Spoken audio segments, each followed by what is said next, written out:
ایک عالم دین پینسل سے بیٹھے کچھ لکھ رہے تھے کہ ان کا بیٹا قریب آیا اور تتلاتے ہوئے دریافت کیا، بابا آپ کیا کر رہے ہیں؟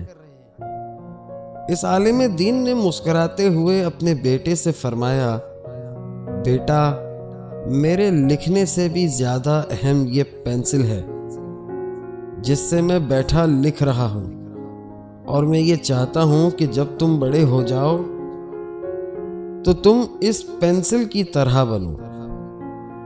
اس بچے نے تعجب آمیز نگاہوں سے باپ کو دیکھا اور پھر بڑے غور سے پینسل کو گھورنے لگا، اور وہ اس کی کسی ایسی خصوصیت کو تلاش کرنے لگا جس کی بنیاد پر بابا جان اس سے پینسل جیسا بننے کا مطالبہ کر رہے تھے۔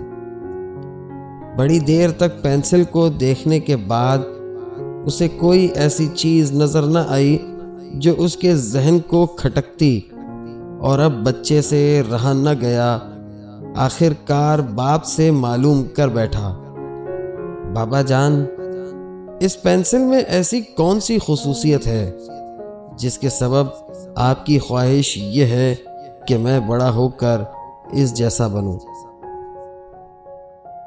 اس عالم نے کہا، اس پینسل میں 5 اہم خصوصیات ہیں، اور تم یہ کوشش کرو کہ بڑے ہو کر تمہارے اندر بھی یہی خصوصیات پیدا ہوں۔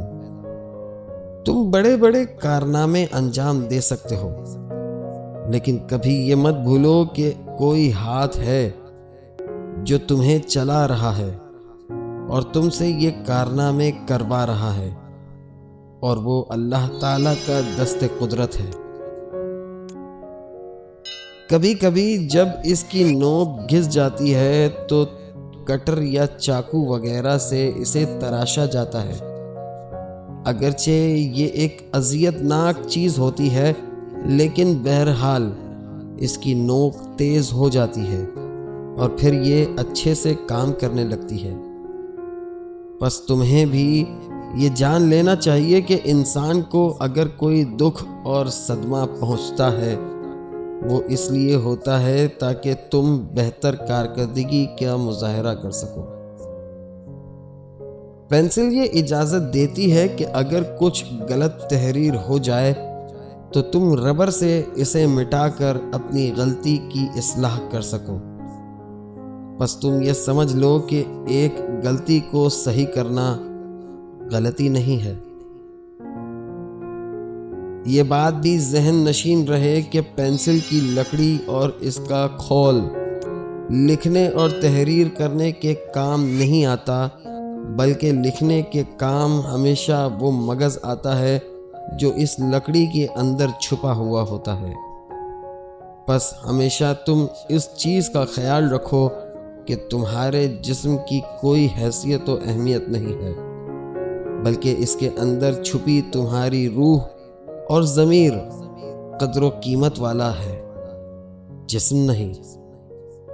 پینسل جب کچھ لکھتی ہے تو اپنے کچھ نقوش کاغذ پر چھوڑ دیتی ہے جو مدتوں کاغذ پر دیکھے جا سکتے ہیں۔ بس تم بھی یہ بات سمجھ لو کہ تم جو بھی کام کرو گے اس کے نقوش تمہارے بعد باقی رہیں گے۔ اب یہ تمہارا کام ہے کہ تم کیسے نقوش چھوڑ کر جاتے ہو۔ بس کسی عمل کو انجام دینے سے پہلے کئی بار غور و فکر کر لو کہ کہیں تم کچھ غلط تو نہیں کر رہے ہو۔